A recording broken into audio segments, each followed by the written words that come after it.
Amen, di ba? Napakabuti ng Diyos. Masaya ba kayo mga kapatid? So muli, good morning sa inyong lahat. Welcome sa seminar na ito.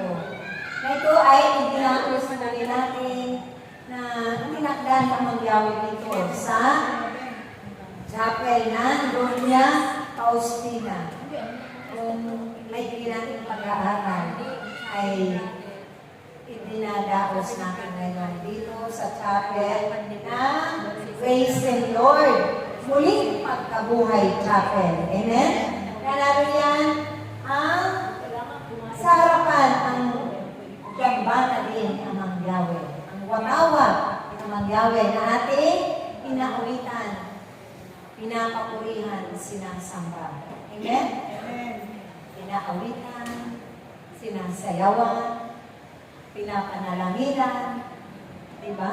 Kumpletong-kumpleto. Lahat ay nariyan yung ating pag-asa. Hindi tayo na doon sa mga kapwa masyado natin umaasa. Dahil tayo ay tinuturuan ng Diyos natin ang mabubuting bagay. Kung sino ang ating hihingian at kung sino ang aasahan natin sa ating buhay. Amen? Malakas na palakpak. So, ito po ang maikling pag-aaral. Family, Catholic Life and the Spirit Seminar. Pwede pong maganap ito sa inyong pamilya kung gusto nyo. Sa isang sambahayan, kumbidado si Lola, si Lolo, si Tita, si Ate, si Kuya, si Bunso, ang kapitbahay, kumare, kakilala, kaibigan. Di ba po? Pwedeng ganapin ang ganitong pagpapaklase sa inyong tahanan. Amen? Hindi lang sa ganitong chapel. Pwede idaos. Pwede rin po sa inyo. Dahil maikli na po ito pag-aaral. Ibig sabihin, yung katolikong pagtitipon na pinamamahalaan ng mananampalatayang katoliko. Pero kahit katolikong pagtitipon ito, seminar na para sa katoliko, lahat welcome po. Anumang relihiyon kayo. Dahil wala pong pinipili at itinatanggi si Amang Yahweh. Dahil tayo ay lahat anak niya. Amen? Yung ibig sabihin ng life, yung buhay natin ay may lumang buhay. Nagmula tayo sa lumang buhay, tayo na may mga bagong buhay. Amen? Dahil kay Amang Yahweh, sa kanyang kapangyarihan, sa banal na Espiritu Santo, nakaloob niya sa atin. Bagamat kung tayo ay pininyagan, natanggap na natin yung Espiritu Santo. Pero kung hindi ito natutugunan pa, katulad ng baby pa tayo, passive acceptance ang tawag nga po doon, wala pa tayong kakayanan na gawin yung pinapagawa ng Diyos sa atin. Pero sa ngayon, na nasa hustong gulang na tayo, makakayanan na natin patutunan. Amen? Amen. God is good. All the time. All the time. God is good. Praise the Lord. Now and forever. Now and forever. Praise the Lord. Ang buhay sa Espiritu Santo na tayo ay magkakamit ng kapangyarihan na nagmumula sa Espiritu Santo. Dahil ito yung tutulong sa paggawa natin, sa pagsunod natin, sa paggampan natin o pagganap ng ating mga tungkulin na ibibigay ng Diyos sa atin. Katuwang natin dahil kung hindi sa tulong ng banal na Espiritu Santo, kapag tayo ay nabautismuhan sa Espiritu Santo, sa atin yung kapangyarihan. Kapag tayo ay patuloy na dadalaw sa ganitong pagtitipon. Dahil kung tayo uulit ng Diyos. At yung kapuspusan ng banal na Espiritu Santo, kapag yan ay sumaatin, matatanggap na natin yung kanyang kapangyarihan. Amen? That is good. Nakaabuti. ni Amang Yahweh. Dahil naroon na yung pagbabago ng ating buhay sa lumang buhay, mahirap, hindi natin makakayanan. Ano po? Pero kapag nandun na yung bagong buhay, sa pamamagitan ng tulong, gabay at pangunguna ng Banal na Espiritu Santo, magagawa na natin.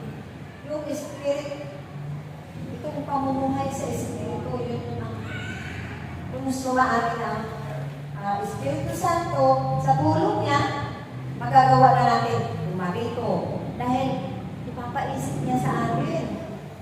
Sasabihin niya sa atin, sa isip, sa puso natin, anak, pumunta ka na sa gawain. Hanapin mo na ang gawain ng Diyos. Amen? Dahil siya ang mag-uudyo kung magpapaisip. Siya yung magbibigay gabay. Siya yung mangunguna at tunay na mapangyayari ng Diyos ang bagay nila. Siya ang Diyos na makapangyayari sa lahat. Kaya sa pamamagitan ng tulong ng Espiritu Santo, ito tayo na mga kapatiran ko sa pananampalataya. Pero kayo, syempre, dahil bago pa, ay patuloy kayong pupunuin kung kayo ay tuloy-tuloy na dadalo sa bawat pagtitipon. Dahil narito ang kapunuan. Ang Diyos ang magpupuno ng kapangyarihan sa bawat isa sa atin. Then, yung seminar ay naiking pag-aaral lamang ito na kailanman, dati, kaya nga po, sinabing series, maikling pag-aaral. Dati 3 araw po, ginagawa ito. Ngayon, half day na lang, kalahating araw na lang natin ginagawa. Kasi pinaikli na ng Diyos. Para hindi tayo, kaya wala po tayo mainit, huwag na tayo magmadaling umuwi, para pakinggan natin yung mga magpapahayag dito. Dahil yan ang kapunuan natin at yan ang magpupuno. Yan ang magbibigay pag-asa. Yan ang magbibigay kasiglahan, kalakasan, mahabang buhay, himala ng kagalingan, yung kasaganahan.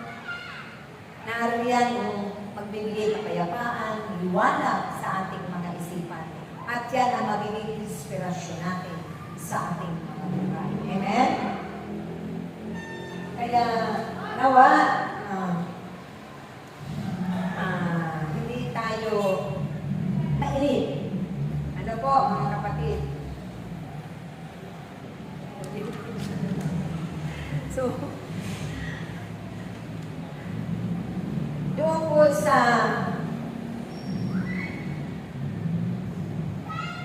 una, yung ituturo ko po sa inyo yung pagpapalakpak, yung pagpupuri sa Diyos. Kayo ba ay marunong na pumalakpak sa Diyos?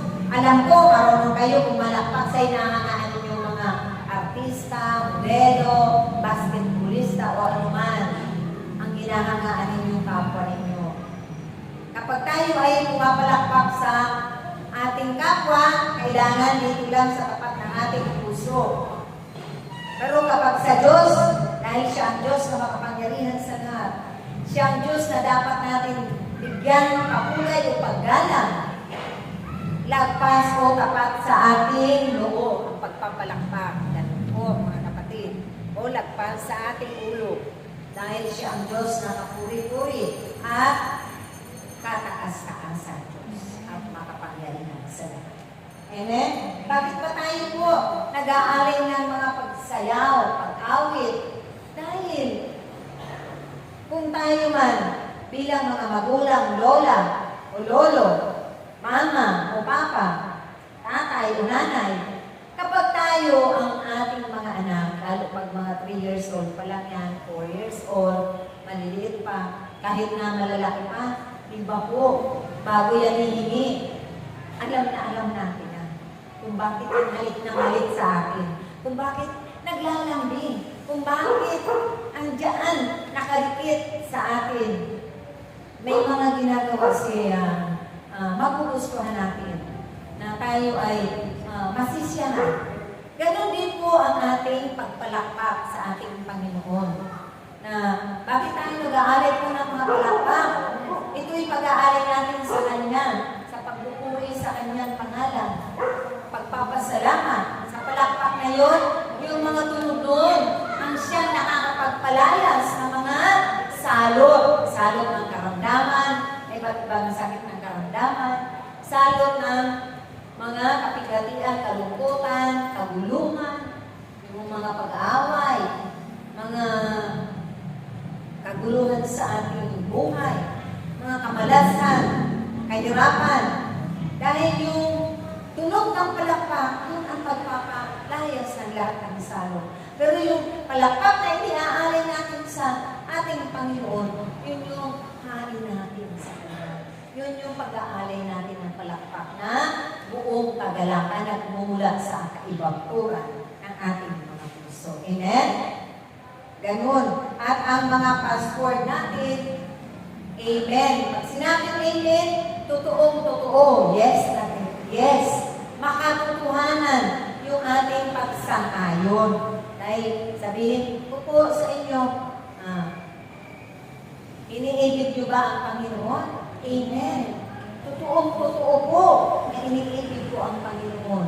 Kaya ang isasagot ko, itutuko natin, amen, imbis na yes. Totoong-totoo at makatotohanan. Amen. Tinatanggap natin at makatotohanan yung sinasabi natin na walang halong pagkukunwari. Kumbaga, singaw lang o kaya salita lang, pero walang nanggagaling sa ating puso. Dahil kapag nanggaling na sa ating puso, may lalaki ko na pag-ibig at kagalakan. Amen?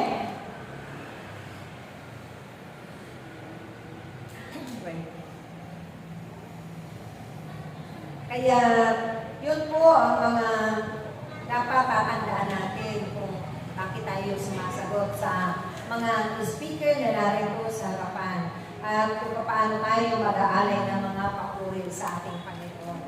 Ganun din ang prayer of praise. Yung haing papuri natin ay yun na nga, pag-aalay ng sakripisyo na para nagmumula sa ating sarili. Na ito yung pag-aalay ng mga salita o mga sinasabi natin para sa Diyos. Pagpupuri natin sa kabutihan, kadakilaan, pagpapahalaga niya sa bawat isa sa atin. Yun yung mga iniaalay natin salita na may papuri. Ayan.